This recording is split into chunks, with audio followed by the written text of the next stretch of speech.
I'm Duncan McLeod, and this is the TechCentral Show. TCS is brought to you by MTN Business. Visit mtnbusiness.co.za to learn more about their products and services.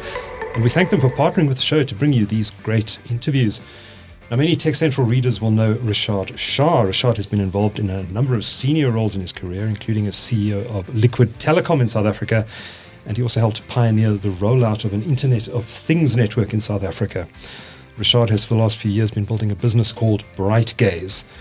While Reshaad is back in the news, he's involved with Louis Du Toit in the acquisition from Altron of the Altron Nexus business, which they are renaming as Sentiv. Louis Du Toit was MD at Altron Nexus and will be CEO of Sentiv, while Reshaad Sha will be the company's chairman. I'm very pleased to welcome both gentlemen into the TechCentral studio now for a discussion about this acquisition. And looking forward to hearing more about what their plans are with the business. But Louis, maybe I should start with you. You've been MD of Altron Nexus for a number of years now, right? Yeah, it's 2 years. Yeah. 2 years. Okay. Tell me a bit about this business. How long has it been around? What does it do? And why are you doing an MBO? Thanks, Duncan. Yes, so, Altron Nexus has been around in various names for longer than 55 plus years. We started out as a Motorola reseller and integrator in the market, predominantly focused on mission-critical communications, so serving the police force, emergency services, and the various metros across the country. And I think, this is a really important role in society. It's all about service delivery, safety and security to citizens. And over time, the technology landscape has changed, and I think there was a little bit of horizon expected with this Tetra and DMR networks that we deployed. And an expectation was, I suppose, created by other OEMs that the potential is that mobile networks would take over that role. Mm-hmm.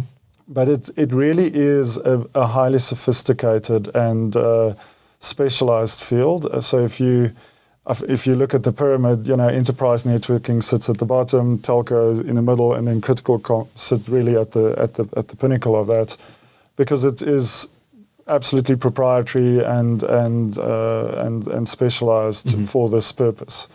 So, we've been doing this for, as I say, longer than 55 years. I think the market has changed and evolved. There's obviously been the normal challenges in society and in the South African environment. So we've seen some lack of investment. The necessary maintenance and things have not been done. But, we strongly believe that this is a purposeful business in the market, and that we can play a significant role in the future of South Africa and making sure that we facilitate safety and security and service delivery to society. Okay.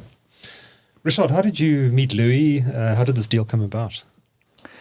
Thank you, Duncan, for having us. Pleasure. So I started doing some work with the Altron Group a couple of years ago, and probably it was in 2023 when there was a large project that was being executed by Altron Nexus that it lost, which is really a broadband type business. Was that the Tshwane?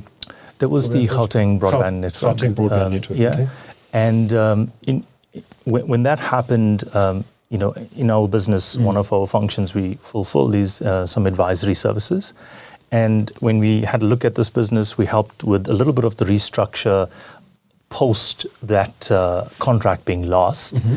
And, I really got to like what this business was doing, its heritage, its experience, the skill set that was in this business, specifically on the mission-critical communication side. Yes. So it attracted me to the business. Louis then came on. I was there for a short while just to help clean up. And then Louis joined as the MD, and we stayed in contact and, worked on a couple of opportunities together in the mission-critical communication space.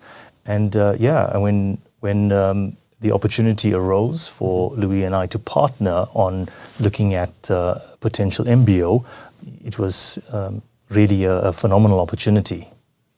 Were you new to the Altron Group 2 years ago? Or Yes. You were. So what is your career background, Louis? Predominantly, I played in the vendor space, so I had various roles with some North American vendors, Acme Packet and Infoblox being two, and obviously worked with most of the resellers and integrators in the market. Mm-hmm. And then I did a stint at Dimension Data from about 2015 onwards, and then I was privileged enough during COVID to take a sabbatical. Okay. And then in 2023, I came back in the role as MD for Altron Nexus. Okay.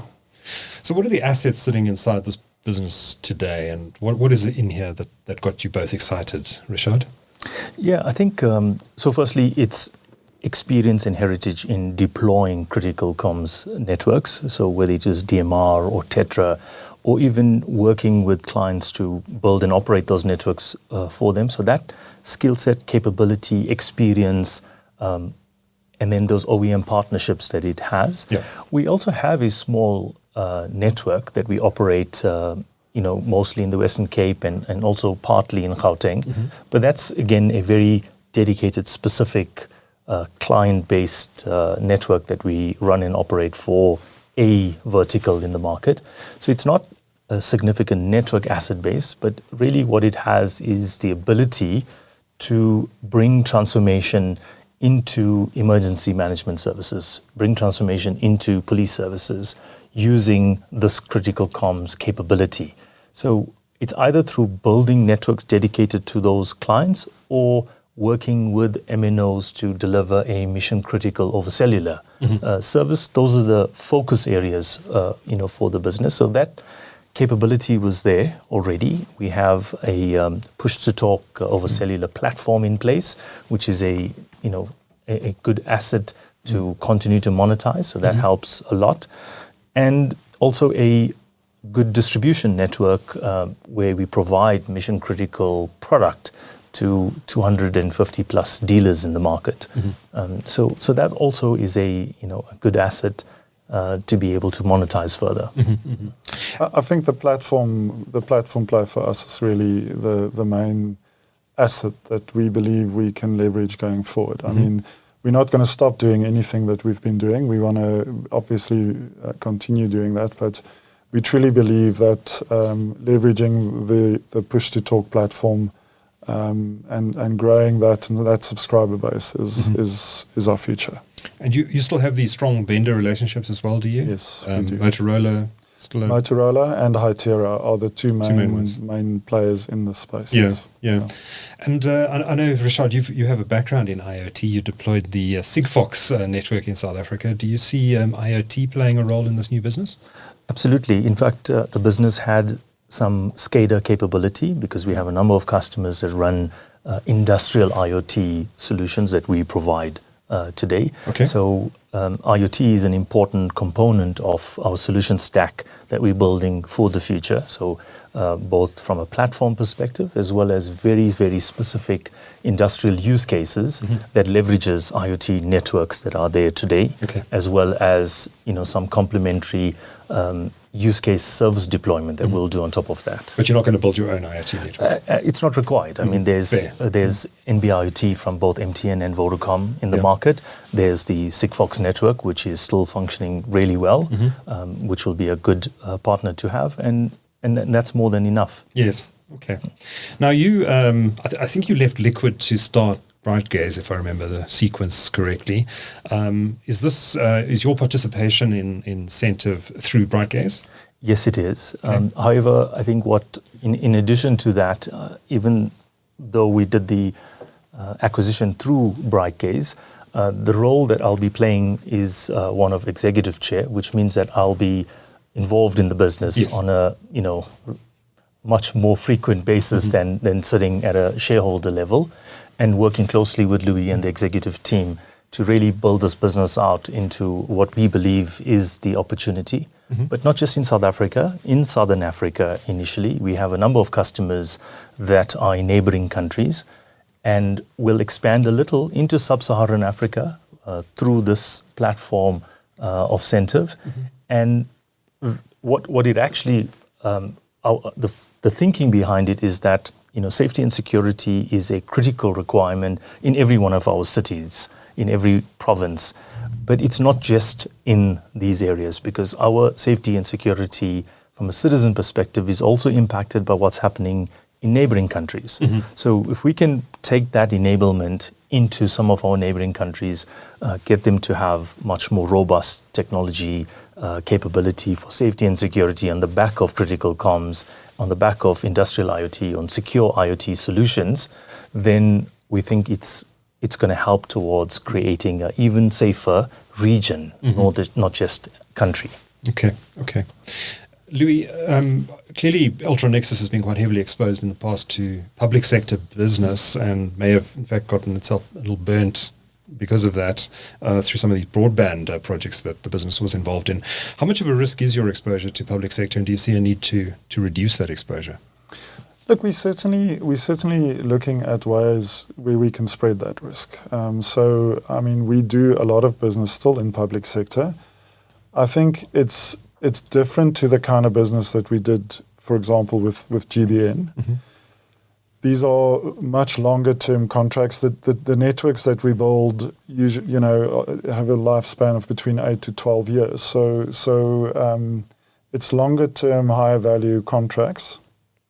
But we are certainly looking specifically through our platform Drive to acquire more private sector clientele. I think one of the things that we are focusing on as well is how do we close that gap between private and public sector safety and security. I think we have a very unique situation in South Africa that for most incidents, a private company will arrive at the scene first. So, we are investing heavily on how do we own that chain of evidence and really able to capture it correctly and then hand it over to the authorities in the right way so that it's immutable at the end of the day. So we definitely want to de-risk, but we also see significant opportunity still in public sector. I think there's some significant investment required there. Okay. And you mentioned being a platform business. Where are you with that strategy today? What still needs to be done? So we are probably about 2 years into that strategy. I mean, as you know, it's quite an endeavor to move from a pure project space to a platform play. But I'm very proud of my team and from our team with what they've done and how they've managed to make that step change. So I think the foundations are in play. As Reshaad said, we've got an over-the-top play with the MNOs today. And, our next phase is a deep integration, a 3GPP integration into an MNO core. And I think that really then gives us the ability to provide a hybrid mission-critical solution to the market. So clients will still build their own private network, but maybe smaller, more contained, where there's no mobile coverage, and the rest will be taken up with this mission-critical services. Okay. And we truly believe that's the future. So is the idea then that there's this platform where a company would come along and say, well, I'd like this, and this, and then it's provisioned, and then this becomes a recurring revenue for Sentiv. Absolutely. And in fact, we do that today. We have thousands of customers on the platform already where they're consuming that as a service. And it's the objective is to really expand the types of service layers that we can keep putting onto that platform to the point where we're able to get to the point of assisting, whether it's private security or public security, with proactive work. Getting to the extent where if we're able to centralize how these security units show up, whether they're showing up with a vehicle with a dash cam, body cam, the device that they have in their hand, or even a drone that goes as a first responder to a scene in advance of the policemen arriving, that is really allowing us to then touch all parts of the ecosystem while bringing technology into actionable response. Mm-hmm.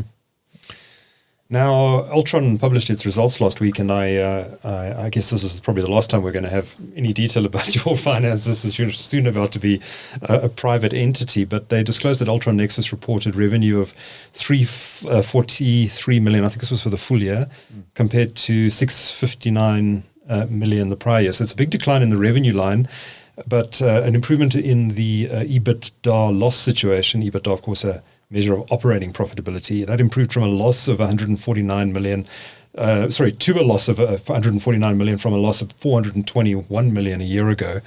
Louis, why these heavy losses and the declining revenue? And obviously you're keen, you're confident you're going to turn this around. Yeah, we are. I mean, I think the business has had significant headwinds. I mean, everybody's aware of that. We've over the last 2 years we've had to take significant write-downs and impairments related to the GBN projects. So I think that's not the true trading reflection. Right. 2026 FY is certainly a make or break year for us. It's for sure. Mm-hmm. But we believe that we've done the work and we've made the investment and we've built the pipeline to capture the right deals and the right revenue. Most importantly, at the right margin contribution. So we're doing healthy business, good business. So we do believe we can turn it around.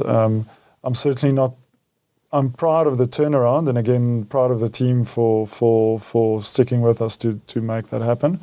But there was a lot of legacy to wash through the system. Okay, is that now dealt with, or dealt with? So there's no need for restructuring post acquisition. No. Okay, interesting.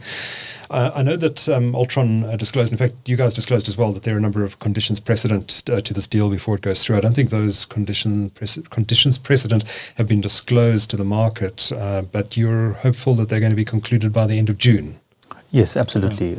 I think as per the SENS announcement from Altron Group as well, they mentioned specifically that by the end of June, and it's because we strongly believe that those are not major hurdles to overcome. Are these the normal conditions? These are standard stuff, nothing out of the ordinary. Okay, so a few weeks and this deal should be fully concluded. Okay, good stuff. All right, let's talk about the future. You're doing this management buyout. You'll soon own this business. What's the plan? How are you going to grow it? What's the strategy? Are you going to look at bolt-on acquisitions? What's your thinking? Maybe I'll start with you, Reshaad, and then ask you for your thoughts, Louis. Yeah, I think we covered some of where we're going from a product perspective, right? Because that's really, really important for the run rate business. The first is the pivot into more platform type services. Meaning more recurring revenue. More recurring revenue. But at the same time, ensuring that we're able to service both private security and logistics segments pretty well. So from a product perspective, we have a pretty well-baked thought process in terms of how we will deliver various solutions into the market. And some of those solutions we're already delivering. It's really about taking those and expanding them into multiple verticals that contributes towards the revenue profile that we're targeting for the next 2 years.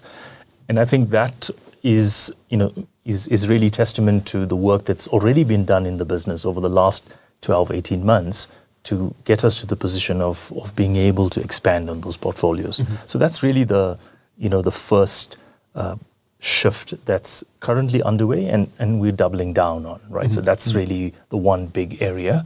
The second is, we will look at opportunities in the market on an opportunistic basis that complements what we're doing, whether it is a market adjacency or whether it is something that's core to actually what we're doing to help us to grow profitable revenue contribution. That's going to be an important focus for us. And then, of course, working closely with mobile operators who will act as a go-to-market channel for us because they have a different level of scale. We come with a capability that enables what some of the 5G promises around mission critical that remain unfulfilled today. So we think we can be a great background partner from a technology perspective to win in those markets specifically.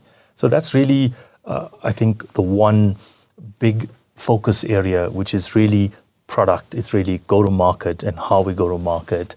And then importantly, how do we look at adjacencies that are, directly adjacent, not, far away from what we do, leveraging the skills that we have in the business today and, getting that utilization of that skill set up as well, which is really, really important for us.